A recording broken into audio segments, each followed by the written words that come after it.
What a fun little reference that the ghost energy for Terasatal Pokemon, their crown, looks like the ghost that first appeared in Pokemon Red and Blue in the Lavender Town Tower. That's like a fun little Easter egg? Or is it deep Pokemon lore? Hey Pokemon Masters, Birdkeeper Toby here, and welcome back to another Pokemon Theory. With both Halloween and Scarlet and Violet coming up, I think it's the perfect time to cover this exact topic. Now, if you actually want to win a copy of Pokemon Scarlet or Violet, I'm doing a giveaway, so leave a comment on this video. This will be one of the videos that are in the kind of giveaway pool, and when the games come out, I will be announcing a winner on my live stream the day of the game's release. Also, please don't forget, you can get your pre-orders in now for the new Pokemon Tree of Evolution posters. Pre-orders are the ones that we're hoping to get out to you by the end of the year. These will include every newly discovered species of magical creature. So I'm super excited to get these posters to you. The Last Shaman and I have been working really hard. The Last Shaman especially, in fact, her artwork is absolutely fantastic, and she's just been working so hard basically for the last few months, just getting everything together. We're going for this glass stained window look, and we can't wait for you to see the final thing. But if you get your pre-orders in now, you're more likely to get it as a gift for yourself or for a friend by the end of the year and by the holidays. Right, with that being said, let's do the Pokemon Theory. Lavender Town. When it comes to Pokemon theories on YouTube, Lavender Town is the home of Pokemon theory and creepypasta. There is so much mystery about this area, more so than any other ghostly area of the Pokemon world, because obviously you have the Pokemon Tower where you can find Ghastly, Haunter, and the mother of a dead Cubone. But look, elsewhere in the Pokemon world, there are other creepy locations. Mount Pyre, where you can find Shuppet and Duskull, the Old Chateau, where you can find Ghastly and Rotom, the Celestial Tower, or Celestic Tower, I think it's called, in Unova, where you can find Litwick. But these aren't as creepy as Lavender Town. And it's not just the music and the creepypastas. Lavender Town is different because the ghost Pokemon you find there first appear to you not as themselves, but instead as some other apparition, some ghost. A ghost that you need the Silph Scope to be able to identify as ghost Pokemon. No other area in the Pokemon world that have Ghastly and Haunter and Marowack need you to do this. There's something different about the tower in Lavender Town. It is a place where Pokemon are laid to rest en masse, but again, there are grave sites elsewhere for Pokemon in the Pokemon world where this doesn't happen. But there is something different about the tower in Lavender Town. At its very heart, at the core of the building, as if the whole building has been built around it, there is a healing circle. Now, granted, this healing circle has been laid down by the hex maniacs that seem to be practicing their spiritualistic rituals there, but the actual healing circle itself, the ability to do that hasn't appeared anywhere else in the Pokemon world. Why only here? This circle acts much like a bed or a Pokemon Center. You step inside, and when you step out the other side, you are instantly healed. Your teammates completely replenished with their energy. You'll of course encounter this when you go there to stop Team Rocket's invasion, but after that, and I would have loved to have learned more about the Lavender Town Pokemon Tower, but the tower is gone. Not demolished, but replaced. All of the grave sites removed, and now Silphco owns the building. And we know it's Silphco who owns the building because Silphco are the people responsible for the Pokemon radio in Johto and Kanto and the Pokegear. You can see their logo on there. Silphco are also, of course, the company that made the Silph Scope, and now they own the building, not allowing people to visit the upper floors, under the guise, of course, that Team Rocket is invaded the Johto, the Goldenrod Radio Tower, and they don't want to run any risks. Yeah. Okay, Silphco. Silphco are a company in the Pokemon world that are known for working on odd bits of tech. The Master Ball project, of course, was a Pokeball that allows you to catch any Pokemon. They have warp panel technology. It's thought that it's a child or a scientist that worked at Silphco that became a Kadabra over time. Ex-Silphco scientists work with Team Rocket in the future, talking about the Porygon project. In fact, Silphco are the company that owned the Cinnabar Island lab that deals with the restoration of fossil Pokemon that was run by Mr. Fuji, the same very Mr. Fuji of Lavender Town. Silphco are very similar to their sister company, Devon, in the Hoenn region, that much like them produce Pokemon items like the Pokeballs, but as well as the Silph Scope, they make the Devon Scope. They also work in fossil restoration and share a number of similar technologies. And we know through Pokemon Omega Ruby and Alpha Sapphire that those technologies can often be fueled by the life energy of Pokemon, also known as Infinity Energy.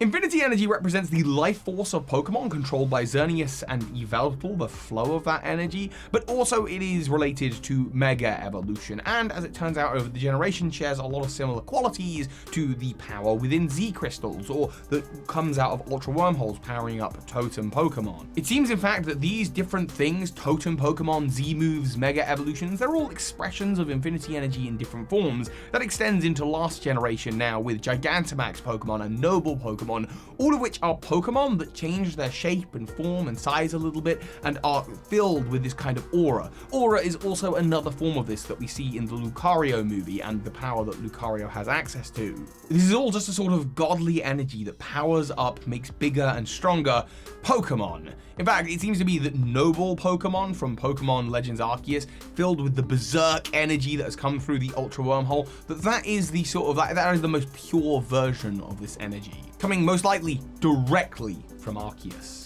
And once again this generation, and as I've talked about on the channel before, it seems that terastallizing is yet a further version of this. Once again, a Pokemon gets surrounded with an energy that this time crystallizes. Not too dissimilar from the energy being within the Z Crystals or the Mega Stones, but this time it surrounds the Pokemon, changing its shape yet again, and giving it access to new types, new powers. It seems to very much be the same kind of thing, and each Pokemon wears a crown representing the Terastal type that it has. And for Ghost Pokemon, it looks a lot like the ghost that you see in the Lavender Town Pokemon Tower. And this is where I don't think this is just a reference. I think this might actually be an explanation as to why the ghost Pokemon looked that way in Lavender Town. Imagine you're Silphco and you're interested in using the life force, the life energy of Pokemon to research Pokemon products, and you learn of a rip in time and space, much like the time-space distortions that are in Legends Arceus or the Ultra Wormholes of Alola, except this one is in the Kanto region. It's above Lavender Town, and there Infinity Energy just seems to be pouring out. It's unfortunately placed, or perhaps even ripped open as a result of a Pokemon Tower and lots of dead Pokemon being buried around this one single point. A point that some of the Hex Maniacs there have managed to channel into a healing circle. They can take that life energy that flows from this rip in time and space and bestow it to your Pokemon to heal them up. It's literally Infinity Energy, the life force of Pokemon, that is healing your Pokemon in the Pokemon Tower. You're eventually, as Silphco, probably going to want to take control of that building and not let anyone visit the higher floors while you continue to research and experiment up there. Especially because it seems that this Infinity Energy, it's not controllable in any way. It doesn't channel itself into a Z Crystal or a Mega Stone. It's not ripping open Ultra Wormholes. Instead, it's just flowing into the building. And this is where the ghost Pokemon and the deceased Pokemon in the building are beginning to get affected. What you're seeing when you see the ghosts without the Silph Scope is not a Ghastly per se, and it's not a Terastal Ghastly. That's not what I'm saying. It's not a Terastal Marowack that you view at the end of the game, but it's somewhere in between Terastal and Dynamax or Gigantamax. It's been said in an interview that Gigantamax is more like a projection. It's not actually a giant Pokemon in the arena, but more like a projection that the Pokemon creates around itself, with the real Pokemon being within. This is where I believe these energy types that are kind of similar are overlapping a little bit. And what we're seeing when we go into the Pokemon Tower is that each Ghastly, because of the high energy of ghost Pokemon there, each of the Ghastly is creating something new, a hybrid between Gigantamax and projection and Terastal with this type, this image. All of these creatures are ghost type, and they just appear as the ghosts. But once you've got the Silph Scope, which again is probably like very closely related to the Devon Scope, which is an item that allows you to see invisible Pokemon, you're able to see the various refractions in the light and break through the illusion that is in front of you and see the ghost Pokemon. That Marowack at the top of the tower, it's not just a ghost type Pokemon, and no, it's not an Alola Marowack. It is instead a Marowack that is presenting the Terastal image of ghost Pokemon, while also being more of a projection than an actual Terastal form, closer to Dynamax, because all of these energies are linked and related. I know, this theory might be considered a little bit stretchy. Maybe it's just a fun little reference or Easter eggs, but I like thinking about it like that. And actually, it makes a lot of sense to me.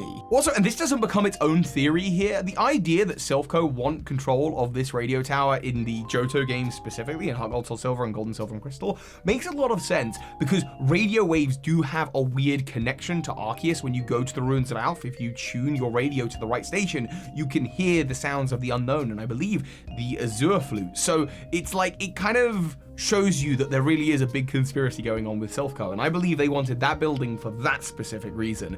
But those are just my thoughts, and you're gonna have to let me know yours in the comments down below. Don't forget to get in your pre-orders for the new Pokemon Tree of Evolution, featuring every newly discovered species of magical creature. Pre-orders really, really help us out, and if you get your pre-order in now, you've got a pretty good chance of getting yours before the holidays. Of course, if you do leave a comment, you're in with a chance of winning a copy of Legends Arceus. The winner will be announced on stream on the day of the game's release.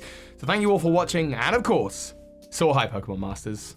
This is Ash Ketchum. You just watched a video by Birdkeeper Toby. That makes you a Pokemon Master! A huge thank you to those of you supporting both this channel and Cardkeeper Toby through Patreon. A huge shout out to the big patrons of the month, Jedruben, Michael Hornchew, Elite Trainer Kenway, and the Elgator. Thank you.